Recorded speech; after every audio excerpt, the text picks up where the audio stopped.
The observation deck of the Celestial Monitoring Station hung suspended between dimensions, its crystalline walls offering an unobstructed view of the mortal realm below. Zephiel, guardian of the third sphere, pressed his luminous form against the viewing surface, watching with growing unease as the scene unfolded on the planet designated as Earth Prime in their records. "They should not be able to do this," whispered Oriel, her golden wings trembling with what could only be described as fear. The calculations were perfect. The Vorthak Empire possesses technology centuries beyond these humans. Their defeat should have been absolute. Below them, the surface of Earth burned. Massive Vorthak dreadnoughts, each one the size of a small moon, hung in the planet's atmosphere like malevolent gods. Their hulls gleamed with dark energy shields that could deflect the combined firepower of entire galactic armadas. These were the ships that had conquered 300 worlds, that had brought the mighty Andromedans to their knees, that had forced even the ancient keepers of Proxima to surrender without firing a shot. Yet something was wrong. "Look there," Zephiel pointed with one alabaster finger toward a section of the largest dreadnought. A tiny speck, barely visible even to their enhanced perception, moved across its surface. "What is that?" Oriel adjusted the viewing crystal, magnifying the image until the speck resolved into something that made both angels recoil in shock. It was a human, clad in what appeared to be a primitive pressure suit, running across the hull of the enemy vessel. In his hands, he carried what their instruments identified as an improvised explosive device constructed from civilian-grade components. Impossible, Oriel breted. The radiation levels near that ship would kill any mortal instantly. The gravity fields should have crushed him before he even approached. But the human continued his impossible run, his movements fluid and determined despite the forces that should have reduced him to cosmic dust. Behind him, more specks appeared on their instruments. Dozens of humans, all moving with the same inexplicable purpose, all somehow surviving in an environment that would challenge even lower-tier angels. Zephiel felt something he had not experienced in his millennia of existence: doubt. The Celestial Council had been monitoring this conflict with academic interest. The Vorthak were a known quantity, their expansion predictable, and their methods efficient. They would add another world to their empire, just as they had done countless times before. The humans, by every calculation, should have been extinct within hours of the first assault. That had been 6 months ago. "Show me the surface readings," he commanded. The viewing crystal shimmered and displayed a holographic representation of Earth's surface. What they saw defied every principle of warfare they knew. The humans had not retreated to their underground bunkers as expected. They had not surrendered when their military forces were obliterated in the first wave. Instead, they had done something unprecedented in the galactic community's recorded history. They had adapted. Every major city lay in ruins, but from those ruins, something new had emerged. Makeshift laboratories where human scientists worked feverishly to reverse engineer captured Vorthak technology. Underground networks where civilians had transformed themselves into guerrilla fighters. Children who should have been cowering in fear instead ran supply lines through radioactive wastelands, their young faces set with determination that made seasoned angels uncomfortable. "Magnify Sector 7, Oriel requested, her voice barely above a whisper. The crystal focused on what had once been the city of New York. The familiar skyline was gone, replaced by a twisted landscape of metal and concrete. But within that devastation, humans moved with purpose. They had learned to scavenge Vorthak power cells and integrate them into their own technology. They had studied the aliens' weapons and found their weaknesses. Most disturbing of all, they had begun to win. An explosion bloomed silently on the hull of the massive dreadnought they had been observing. The human with the improvised bomb had succeeded in his mission. But instead of the small crater they expected, a cascade of secondary explosions rippled across the ship's surface. The humans had somehow identified a critical vulnerability that the Vorthak themselves were unaware of. "They're learning," Zephiel said, and his words carried the weight of revelation. "Not just adapting. They're actually learning faster than their enemies can compensate." The tactical display showed the truth of his statement. Across the planet, similar scenes played out. Small groups of humans, armed with nothing but captured equipment and impossible courage, were systematically dismantling an invasion force that should have been invincible. They fought without backup, without reinforcements, without any hope of survival beyond the next few hours. Yet they continued to fight. Oriel pulled up the psychological profiles that the Celestial Council had compiled on human behavior. The data painted a picture of a species driven by emotion rather than logic, prone to internal conflicts, lacking the unity that characterized successful civilizations. Everything suggested they should have collapsed into chaos the moment their governments fell. "Look at this," she said, highlighting a section of the data. Their projected response to overwhelming force was civil breakdown and mass hysteria. The mathematical models showed a 97% probability of immediate surrender.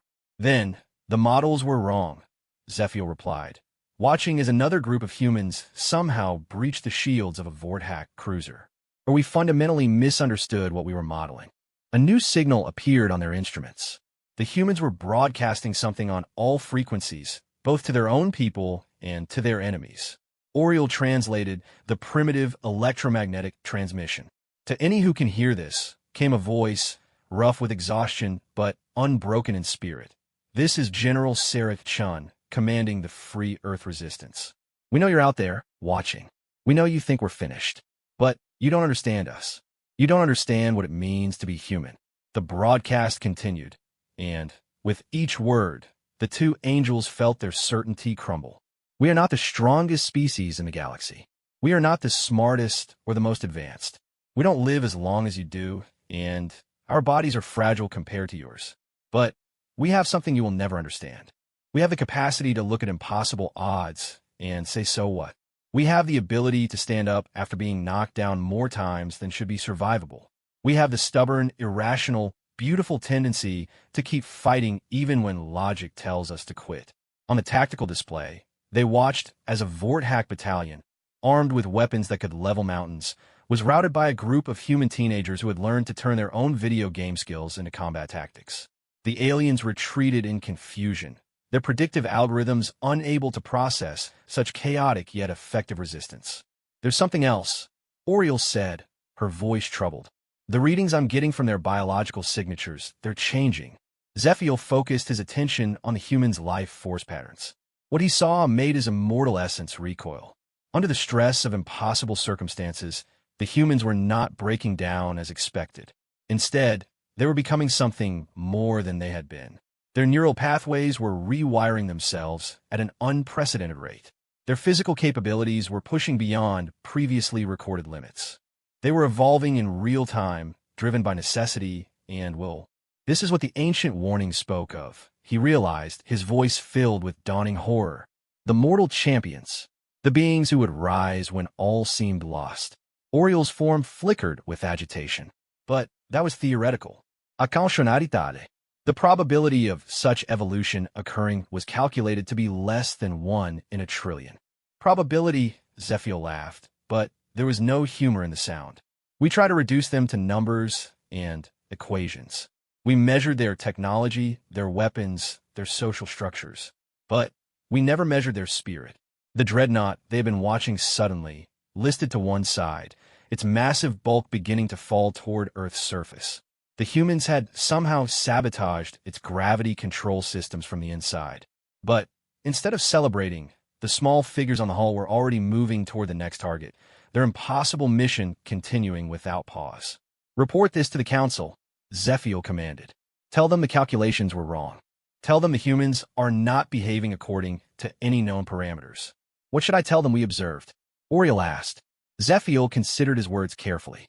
In the distance, he could see more Vorthack ships beginning to retreat from the planet's surface, their commanders unable to comprehend an enemy that refused to act rationally.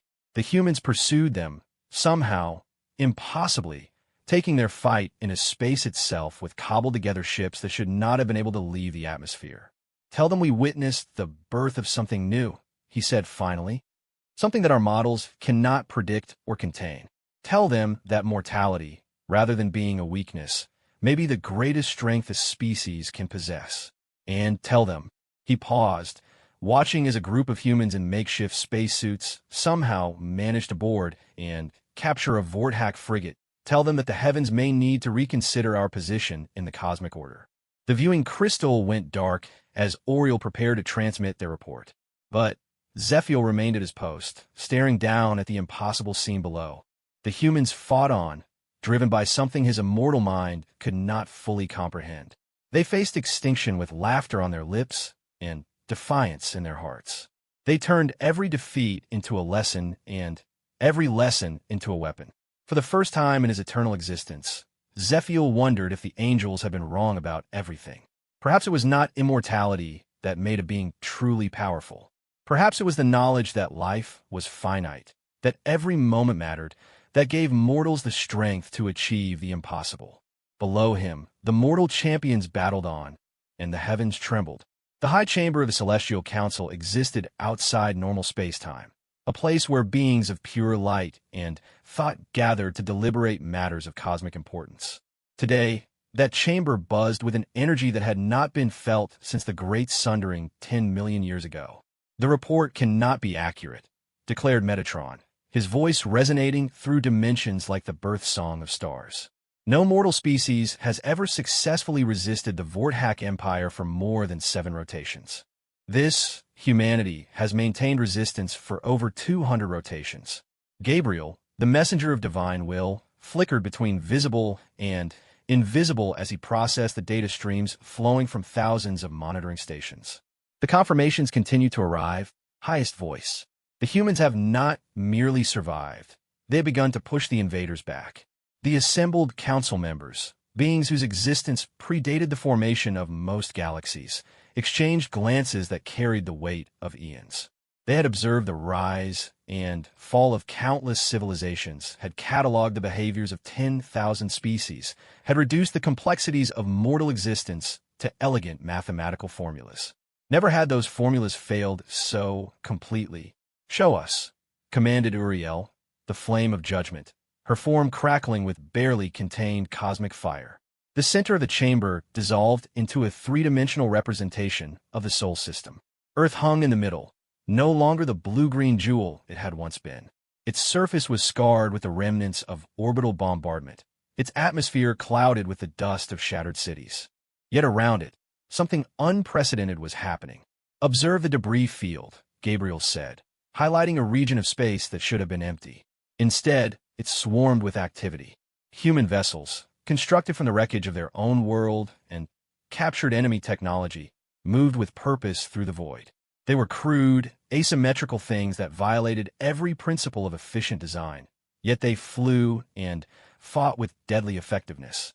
"They're building a fleet," whispered Raphael, the healer of worlds, his usually calm demeanor showing cracks of disbelief. "From nothing. From scraps." The tactical display zoomed in on one of the human vessels. It had been constructed around the skeleton of a destroyed Vorthak cruiser, its hull patched with metal torn from collapsed skyscrapers. Solar panels cannibalized from satellites provided power to weapon systems that hummed with barely contained energy. It should have been a flying coffin, yet its heat signature showed it was not only operational, but thriving. "This cannot be natural evolution," Metatron stated, his form pulsing with troubled light. "The leap from planetary defenders to space-capable fleet commanders in such a short time. It suggests intervention." "Whose intervention?" asked Uriel, her flames dancing with suspicion. No power in this galaxy would dare interfere with a Vorthak conquest. The political ramifications alone would destabilize the entire cosmic order.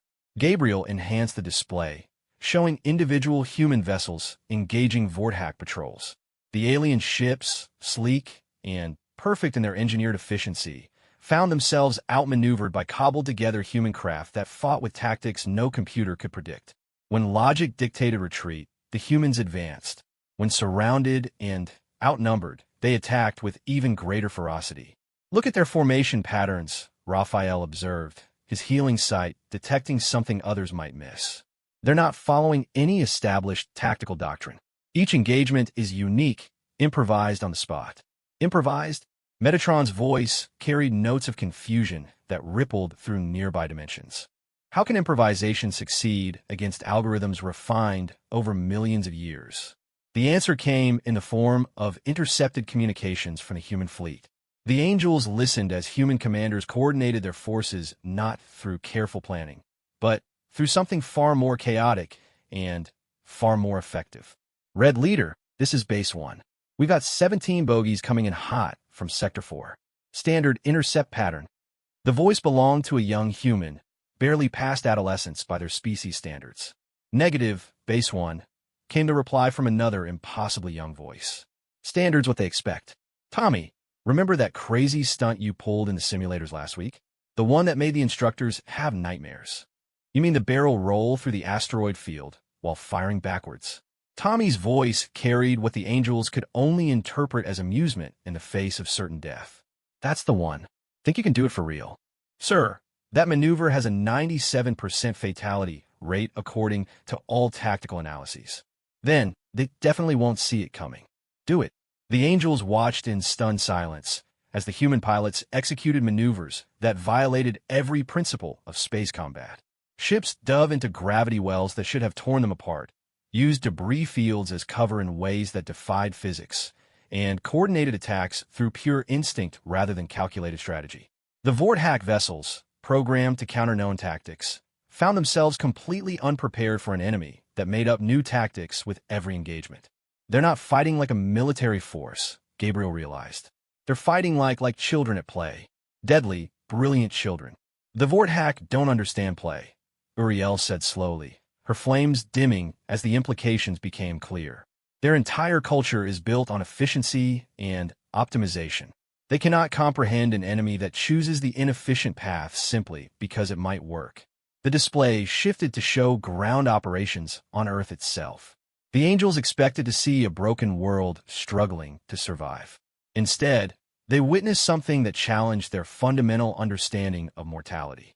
In the ruins of former cities, human communities had not merely survived, but had begun to flourish in ways that seemed to mock the very concept of defeat. Children attended schools built in subway tunnels, learning mathematics from equations written on tunnel walls and physics from captured alien technology. Scientists worked in laboratories carved from basements, making breakthrough discoveries with equipment held together by determination and ingenuity. This settlement designation is New Hope, Gabriel reported, highlighting a particularly active area. It's built in the crater left by a Vorthack plasma bombardment.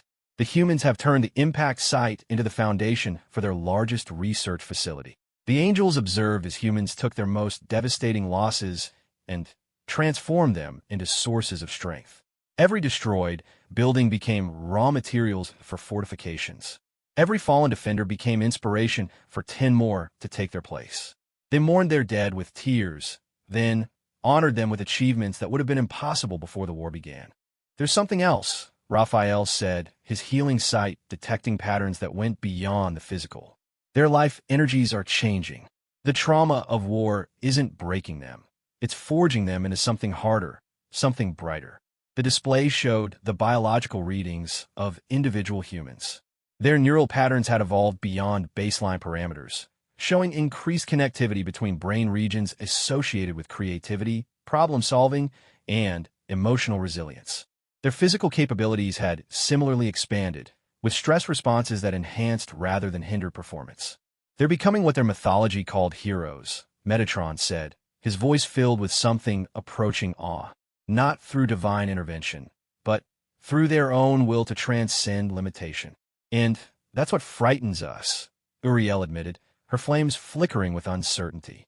We've always believed that mortality was a weakness to be pitted, that immortal beings like ourselves represented the ultimate evolution of consciousness. But these humans, they're proving that mortality might be the greater gift, Gabriel finished. The knowledge that life is finite gives each moment infinite value. The possibility of death makes every survival a victory. The threat of loss makes every connection precious beyond measure. The chamber fell silent as the council contemplated implications that reached far beyond a single species or a single war. If humans could achieve such things through mortality, what did that say about immortal beings who had become complacent over eons? What did it mean for a cosmic order built on the assumption that longer existence equaled greater wisdom? The Vorthack Emperor has requested a meeting, Gabriel reported, his voice cutting through their philosophical debate. He wishes to discuss terms. The silence that followed was profound. In the entire recorded history of the galaxy, the Vorthack Empire had never sued for peace. They conquered or they destroyed, but they never negotiated. That they would even consider such an action meant that humanity had accomplished something unprecedented. What terms does he propose? Metatron asked. Complete withdrawal from the Sol system in exchange for a guarantee that humans will not pursue Vorthack forces beyond their home system. He's offering to recognize human territorial sovereignty over 30 cubic light years of space. The angels exchanged looks of pure amazement. The Vorthack were not only retreating, they were offering humans an empire's worth of territory simply to ensure they wouldn't follow. They're afraid, Uriel breathed. The most powerful military force in the galaxy is afraid of a species they should have crushed in hours. Not afraid of their weapons, Raphael corrected. Afraid of what they represent. The Vorthack have built their entire identity on the belief that superior technology equals inevitable victory. Humans have proven that wrong. They've shown that spirit can overcome statistics, that can transcend capability. And if one species can do it, Gabriel added, others might learn from their example. The Vorthack Empire exists because conquered worlds believe resistance is futile. Humanity has made resistance look not just possible, but inevitable for any species with the courage to try. The display zoomed out to show the broader galaxy, where the Angels monitoring stations detected increased activity on dozens of worlds. Species that had served the Vorthack Empire for centuries were beginning to ask questions. Rebellions that had been simmering in secret were starting to surface. The human example was spreading like wildfire across star systems. This changes everything, Metatron said finally. Not just for this galaxy, but for our understanding of existence itself. We've been wrong about mortality, wrong about the nature of strength, wrong about what makes a species truly powerful. The question now, Uriel said, her flames steady once more, is what we do with this knowledge. Do we maintain our distance and observe? Or do we acknowledge that we've witnessed something that demands our respect? The answer would reshape the cosmos itself. Ambassador Elena Vasquez floated in the observation bubble of the human flagship Indomitable, watching the impossible sight unfolding before her. 3 months ago, she had been a mid-level diplomatic attaché, working trade negotiations with minor planetary councils. Today, she was humanity's first representative to a gathering that included beings whose existence had been relegated to mythology just a year earlier. Ma'am, we're receiving another communication from the Vorthack fleet, reported Lieutenant Shun, her young face still bearing the scars from the Battle of Luna. Admiral Kretak is requesting permission to approach under flag of truce. Elena nodded, though part of her mind still struggled to process the situation. The most feared military commander in the galaxy was asking permission to approach a human ship. 6 months ago, Admiral Kretak had been personally responsible for the destruction of the Andromedan homeworld.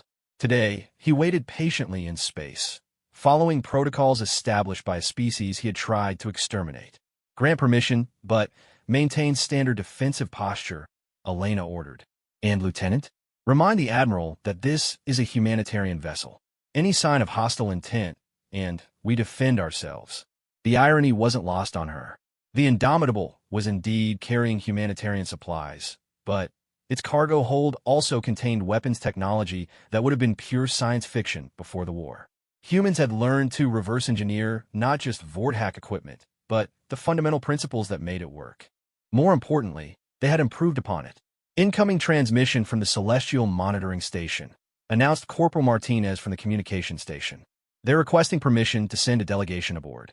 Elena felt a chill run down her spine. The Angels were real. Not only real, but they had been watching humanity for millennia, cataloging their development like scientists studying lab rats. The knowledge should have been humbling, but instead Elena found herself feeling something closer to anger. Tell them they're welcome aboard, she said finally, but they'll follow the same protocols as everyone else. No special treatment for cosmic observers. The past 3 months have been a whirlwind of impossible discoveries. The war with the Vorthack had ended not with humanity's defeat, but with something unprecedented in galactic history, a negotiated withdrawal. The Vorthack Empire, which had never retreated from any world, had agreed to not just leave the Sol system, but to recognize human territorial claims across a significant portion of local space. But ending the war had only been the beginning of humanity's real challenges. Ma'am, Lieutenant Shun called out, We're getting reports from the frontier colonies. The supply ships from Earth have arrived at New Geneva, but the colonists are requesting additional industrial equipment. They want to start manufacturing their own defensive fleets. Elena reviewed the reports flowing across her command display. In the months since the war's end, humans had scattered across their newly recognized territory like seeds on fertile ground. Every habitable world, every strategic asteroid, every useful resource was being claimed and developed at a pace that astounded other galactic powers. The humans weren't just building colonies, they were building an empire. What's their current production capability? Elena asked. 70% of pre-war Earth levels, and rising daily, Martinez replied.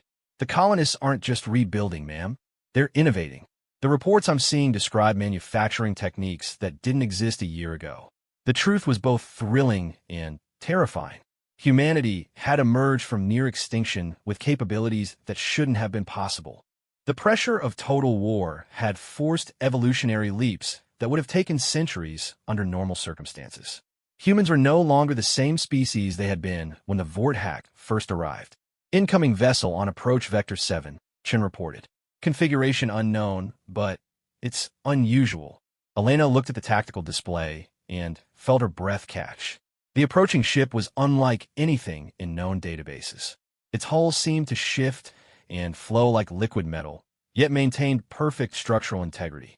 Energy readings showed power levels that rivaled small stars, yet there was no detectable radiation signature. That's the ethereal delegation, Martinez said, checking his communications logs. They represent something called the Quantum Collective. According to their message, they exist partially outside normal spacetime. The implications hit Elena like a physical blow. Humanity's war with the Vorthack had drawn the attention of powers that made the angels look primitive by comparison. Beings that existed beyond the normal universe were taking notice of what humans had accomplished. Status of the diplomatic quarters? Elena asked. All prepare, ma'am, Chen replied. Though we're not entirely sure how to accommodate beings that exist in 11 dimensions. Elena allowed herself a brief smile. 3 months ago, the idea of multidimensional entities would have been pure fantasy. Today, it was just another diplomatic challenge to overcome. Humanity's rapid adaptation wasn't limited to military technology. They were evolving socially and intellectually at the same accelerated rate. The Indomitable shuddered slightly as the first of the diplomatic vessels docked. Through the observation port, Elena watched as Admiral Kretak's shuttle connected to their airlock. The Vorthack leader who had once commanded fleets capable of sterilizing entire star systems was now following human security protocols like any other visitor. Ma'am, Martinez called out, we're receiving a priority transmission from Earth. President Chen wants to speak with you privately. Elena nodded and moved to her private communication station. The quantum encryption channel connected her instantly to the rebuilt command center in what had once been Geneva. President Sarah Chen's face appeared on the screen, her expression mixing exhaustion with determination. Elena, how are our guests behaving? The president asked without preamble. Remarkably well, actually, Elena replied. The Vorthack delegation is following every protocol to the letter. The angels seem subdued, almost reverent, and the new arrivals are polite, but clearly evaluating our capabilities. President Chen nodded. That matches what we're seeing from other contacts. Elena, I need you to understand something. What we're doing here isn't just diplomacy. Every species in the galaxy is trying to figure out what humanity has become. Some see opportunity, others see threat, but they all see something they can't ignore. What do you want me to tell them? The truth, Chen replied immediately. That we're not the same species we were a year ago. That we didn't ask for this transformation, but we're not going to apologize for it either. And that anyone who wants to deal with humanity needs to understand that we're not going back to being anyone's lab rats or conquest targets. The communication ended, leaving Elena alone with thoughts that would have been impossible just months earlier. Humanity had not just survived extinction. They had transcended their previous limitations in ways that challenged the fundamental order of galactic civilization. Ma'am, Lieutenant Chen's voice interrupted her contemplation. The first diplomatic session is ready to begin. All delegations are aboard and secured.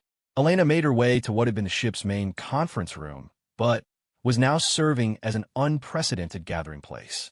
As the doors opened, she found herself face to face with beings that represented the full spectrum of galactic power. Admiral Kretak stood near the far wall, his massive form still impressive despite the deference in his posture. The Vorthak leader who had conquered hundreds of worlds now waited patiently for a human diplomat to acknowledge his presence. Beside him, 3 angels materialized in forms of shifting light, their usual cosmic arrogance replaced by something approaching curiosity. Zephiel, whom Elena recognized from intelligence briefings, seemed to be studying her with an intensity that was both flattering and unsettling. At the center of the room, a space seemed to fold in on itself, marking the presence of the ethereal delegation. Elena couldn't quite focus on their forms, as they seemed to exist in more dimensions than her human perception could process. "Thank you all for coming," Elena began, her voice carrying across the room despite its quiet tone. "I understand that this gathering represents the first time in galactic history that so many different powers have met as equals to discuss mutual concerns." Equals. The voice came from the ethereal delegation, though Elena couldn't identify which member spoke. "An interesting choice of words, Ambassador. Your species has existed for mere moments compared to others in this room. How do you define equality?" Elena smiled, and in that expression was all the confidence of a species that had looked death in the face and laughed. "Simple. We're all here because we want something from this meeting. None of us can take by force what we hope to gain through negotiation. That makes us equals, regardless of age or power." The room fell silent as the implications of her words settled over the assembled delegates. Elena was right, and they all knew it. The angels could no longer simply observe and catalog. The Vorthak could no longer simply conquer and rule. The ethereals could no longer exist in comfortable isolation. Humanity had changed the rules of the game by refusing to play by them. "What do you want from us?" Admiral Kretak asked, his voice carrying none of its former arrogance. "Nothing," Elena replied, and the honest simplicity of her answer seemed to shock everyone present. "We didn't call this meeting to make demands or negotiate treaties. We called it to make something clear to everyone who's been watching us." She moved to the center of the room, looking each delegation in whatever passed for their eyes. "Humanity is done being anyone's science project. We're done being conquered, controlled, or contained. We've proven we can survive anything you can throw at us, and we've shown we can adapt faster than you can compensate. What we want is simple: respect for our sovereignty and the understanding that any future interactions will be between equals." The ethereal delegate seemed to shimmer with what might have been amusement. "And if we disagree with your assessment of equality?" Elena's smile became something that made even angels take a step back. "Then, you're welcome to test our capabilities again. But I should warn you, we learn from every challenge, and we don't make the same mistake twice." The threat was delivered with such calm certainty that it carried more weight than any show of force it could have managed. In that moment, every being in the room understood that humanity had not just survived their trial by fire. They had been transformed by it into something unprecedented in the galaxy's long history. They had become a species that could not be ignored, could not be controlled, and would not be underestimated again. The age of human equality had begun. Dr. James Morrison stood in the quantum laboratory buried 3 kilometers beneath the surface of New Geneva Colony, staring at readings that shouldn't exist. The experimental chamber before him hummed with energy patterns that violated several fundamental laws of physics, yet somehow continued to function perfectly. "Run the diagnostic again," he told his assistant, Dr. Yuki Tanaka, whose own transformation over the past year had been as dramatic as the technology they now wielded. Before the war, she had been a theoretical physicist working on problems that might have practical applications in a century or two. Now, she was helping to rewrite the basic principles of reality. "Same results, Professor," Yuki reported, her voice carrying a mix of excitement and concern. "The quantum field generators are operating at 137% of theoretical maximum efficiency. The energy output exceeds input by a factor of 12.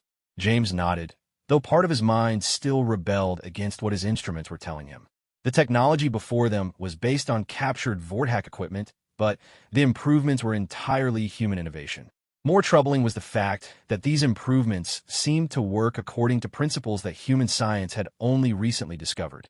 "The energy differential has to be coming from somewhere," he muttered, reviewing the data streams for the 1000th time. "Conservation of energy doesn't just stop working because we're having a good day. Actually, sir, Yuki said carefully, I think it does. James looked up from his displays to find his assistant wearing an expression he had learned to associate with breakthrough discoveries that challenged everything he thought he knew about the universe. Explain, he said simply.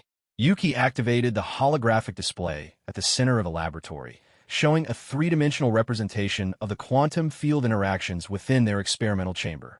Watch the energy flow patterns during operation. The display lit up with cascading streams of light that moved through space in patterns too complex for the human eye to fully track. But James had learned to read these energy signatures over the past months of intensive research, and what he saw made his breath catch. The field generators aren't just manipulating existing quantum energy, Yuki continued. They're somehow accessing energy from outside our normal space-time continuum. The excess energy is being drawn from what the ethereal delegation calls quantum foam, the background energy that exists in the spaces between dimensions.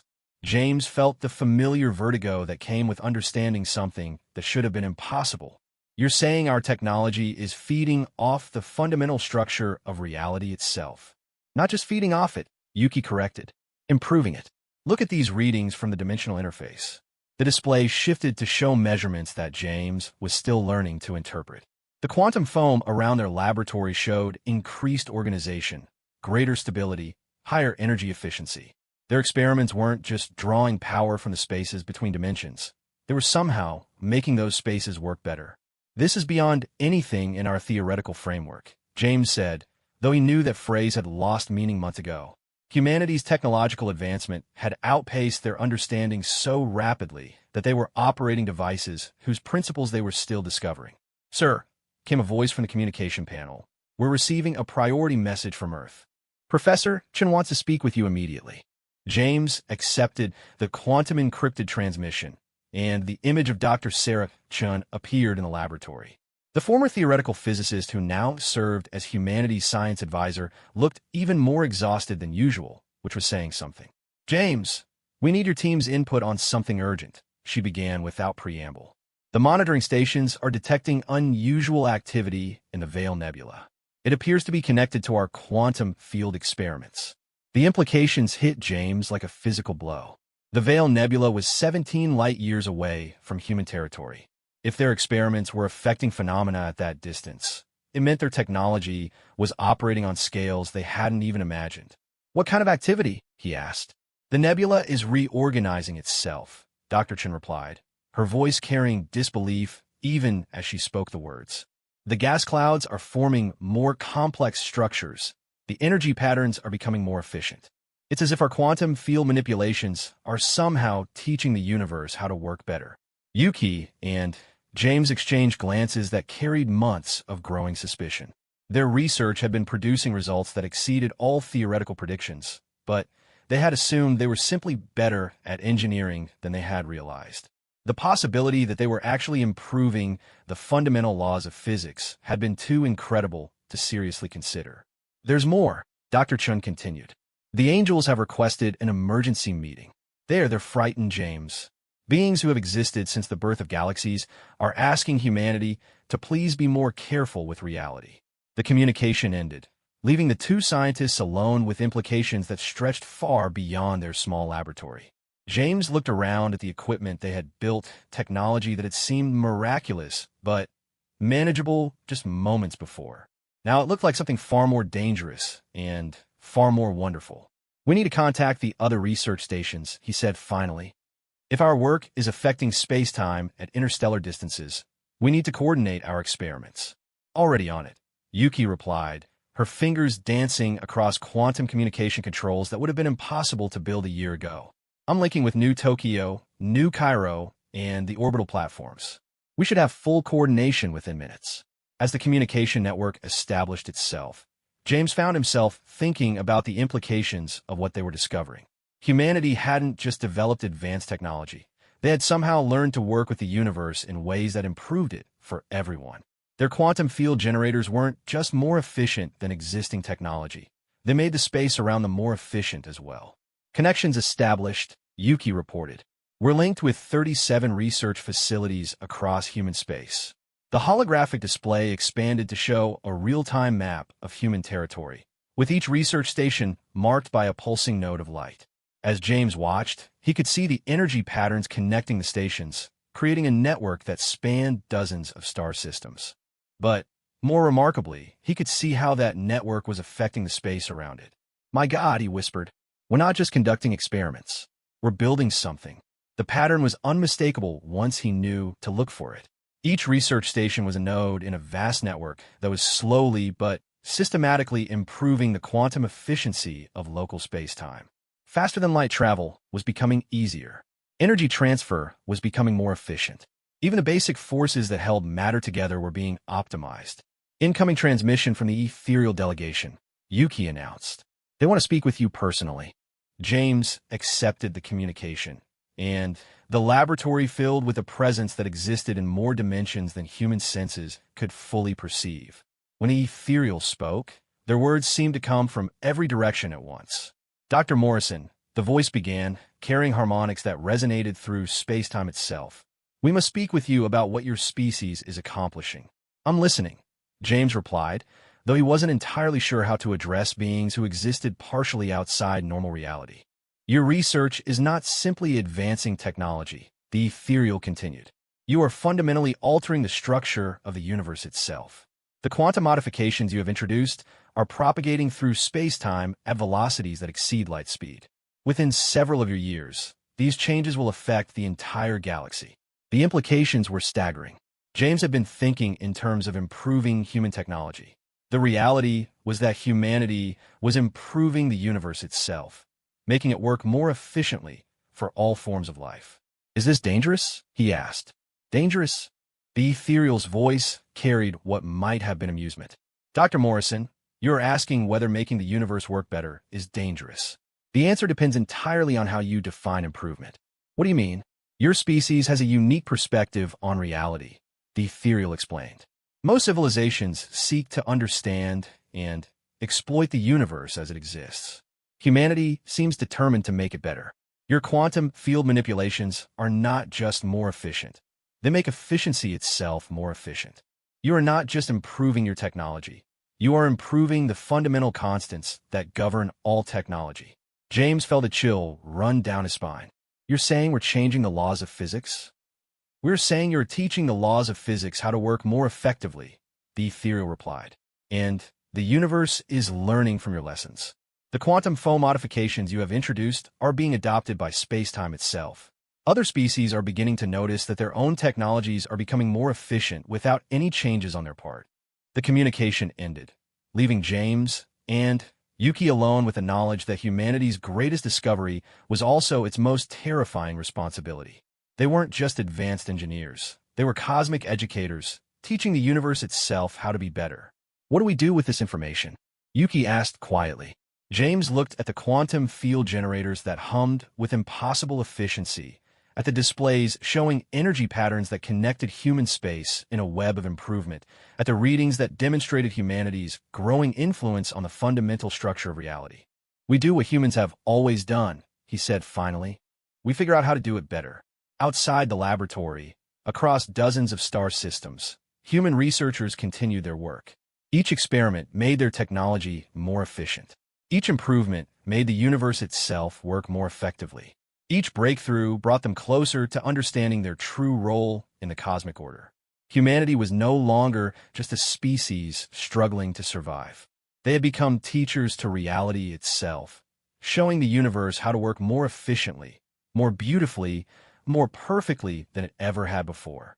The question now was whether the universe was ready for the lessons they had to teach. The Cosmic Assembly had never before convened in emergency session. Representatives from every major power in the galaxy gathered in the neutral zone beyond a galactic rim, their vessels forming a spectacular array that stretched across thousands of cubic kilometers of space. Yet for all their accumulated might, for all their advanced civilizations and ancient wisdom, they had come to discuss a single species that had existed for less than a cosmic heartbeat. Ambassador Elena Vasquez stood at the podium of the Assembly Hall, facing beings whose civilizations had flourished when Earth was still cooling from stellar fire. 6 months ago, she would have been awed by the gathering before her. Today, she felt only the quiet confidence of a species that had learned to surprise the universe itself.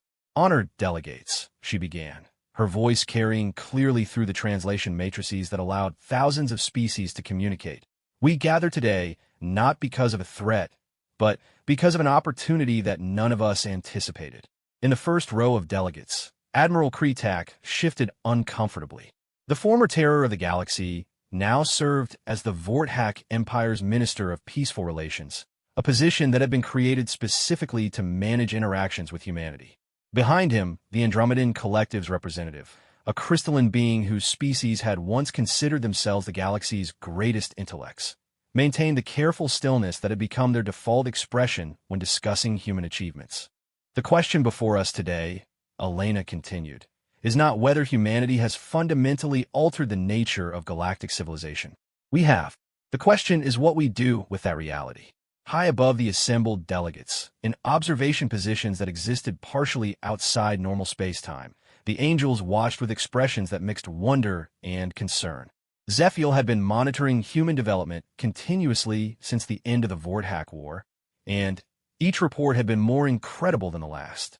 Humanity wasn't just advancing. They were pulling the entire universe forward with them. "Show them the readings," Elena said, activating the assembly's holographic display system. The hall filled with a three-dimensional map of the galaxy, its spiral arms clearly defined against the cosmic backdrop. But this wasn't the galaxy that any of them remembered. Streams of energy now connected star systems in patterns that followed human trade routes and research networks. These connections pulsed with activity that was making space itself more efficient. Faster-than-light travel times have decreased by an average of 15% across all inhabited systems, Elena reported. Energy transmission efficiency has improved by 23%. Even the background radiation of space has become more organized and useful. A ripple of amazement passed through the assembled delegates. These improvements affected everyone, not just humanity. Species that had never interacted with humans were finding their technology working better than it ever had before. "The Ethereal Collective has confirmed that these changes are permanent," Elena continued. "Humanity's quantum field manipulations have taught the universe itself how to work more efficiently.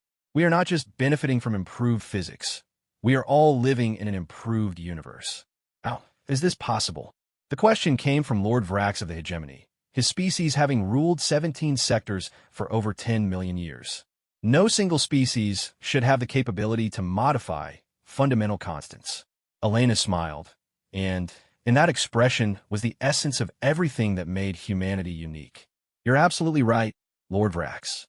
No single species should be able to do what we've done. But we didn't set out to modify the universe. We set out to survive." She gestured to the holographic display, which now showed the timeline of human development over the past 18 months. The progression was staggering.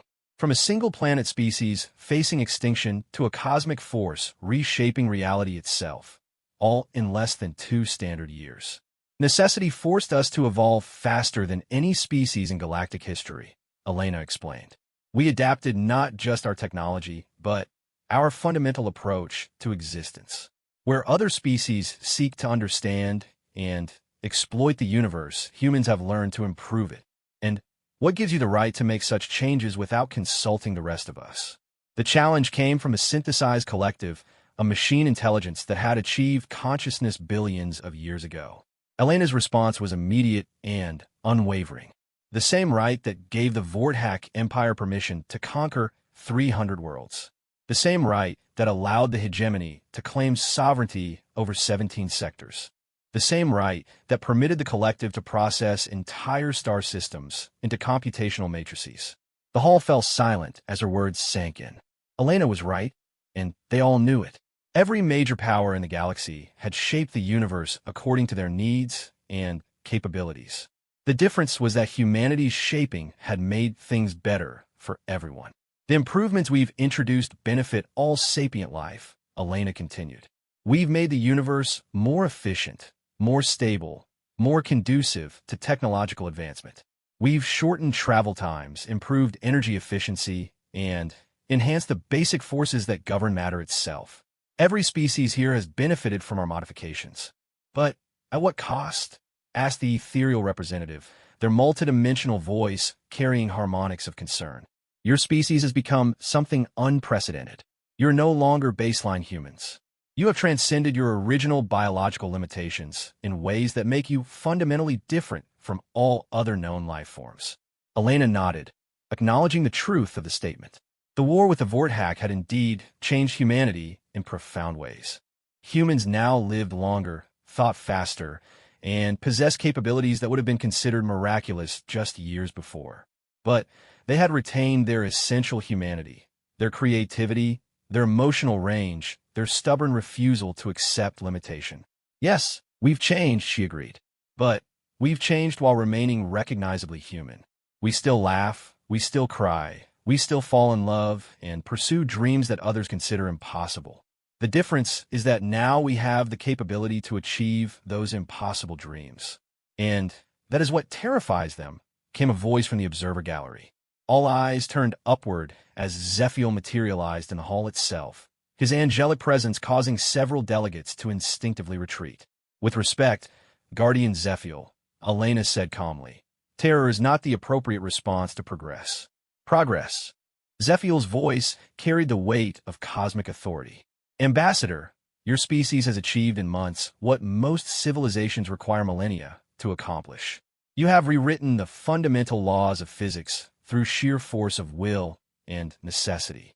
You have become mortal champions in the truest sense, beings who transcend limitation while remaining bound to the very mortality that gives them strength.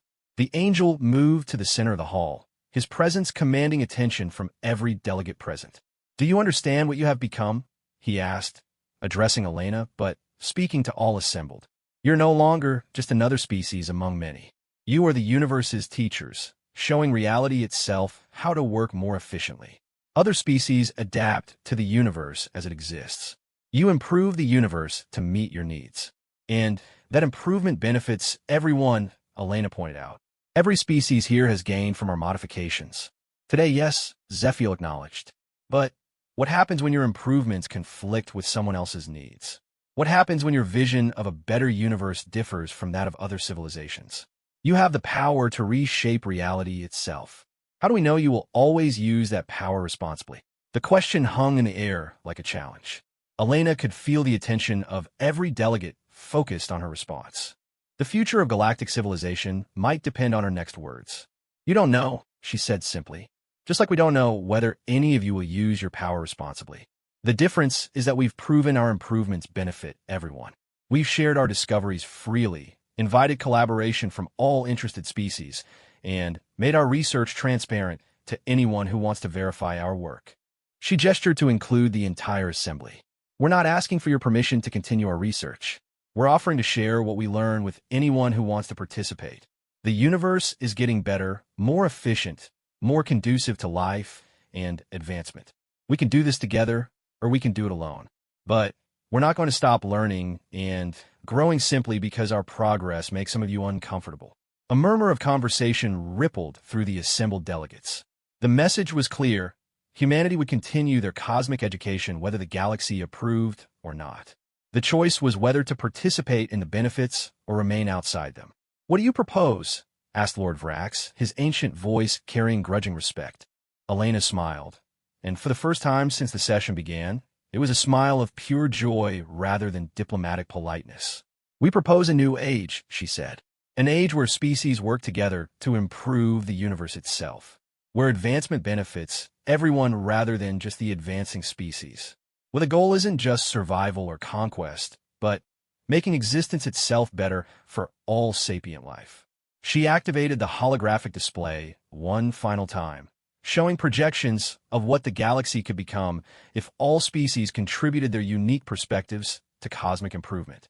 We call it the Renaissance Protocol, a galaxy-wide initiative to enhance the fundamental structure of reality itself. Better physics, more efficient spacetime, enhanced compatibility between different forms of technology and consciousness, a universe that works better for everyone. The projection showed star systems connected by networks of improved spacetime, species collaborating on projects that transcended individual capabilities, and technologies that enhanced rather than exploited the cosmic environment.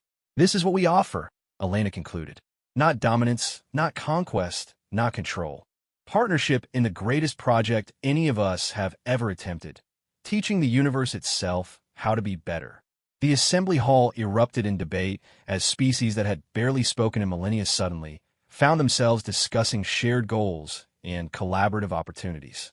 Ancient rivalries seemed less important when faced with the possibility of cosmic improvement. Long-held assumptions about the nature of reality crumbled before the evidence of successful enhancement. In the observer gallery, the angels watched as the first truly galactic consensus began to emerge. For the first time in cosmic history, species were uniting not against a common threat, but around a common opportunity. They're actually going to do it, Oriel whispered to Zephiel. They're going to convince the galaxy to work together on improving reality itself. Zephiel nodded slowly, his cosmic perception already detecting the first tentative energy signatures of species beginning to coordinate their research efforts. The mortal champions have become what we always feared they might, beings capable of changing everything. Is that really something to fear? Oriel asked. Zephiel considered the question as he watched delegates who had been enemies for eons begin planning joint research initiatives. Below them, humanity's ambassador fielded questions and proposals with the calm confidence of species that had learned to treat impossible challenges as interesting problems to solve. Perhaps not, he admitted. Perhaps what we truly feared was not that they would change everything, but that they would change it for the better. That they would prove immortality and cosmic power were less important than mortality and determined will. As the assembly session continued into what would become the longest continuous diplomatic meeting in galactic history, the universe itself seemed to hum with anticipation. The mortal champions had done more than survive their trial by fire. They had emerged transformed, bearing gifts that could benefit all existence. The Renaissance Protocol would be ratified unanimously within days. Within months, species that had never shared technology would be collaborating on projects that enhanced the fundamental forces of reality. Within years, the galaxy would be transformed into something more efficient, more stable, and more conducive to life than ever before in its history. And at the center of it all, humanity would continue to grow, to learn, and to teach the universe itself that existence could always be better than it was. The age of the mortal champions had truly begun.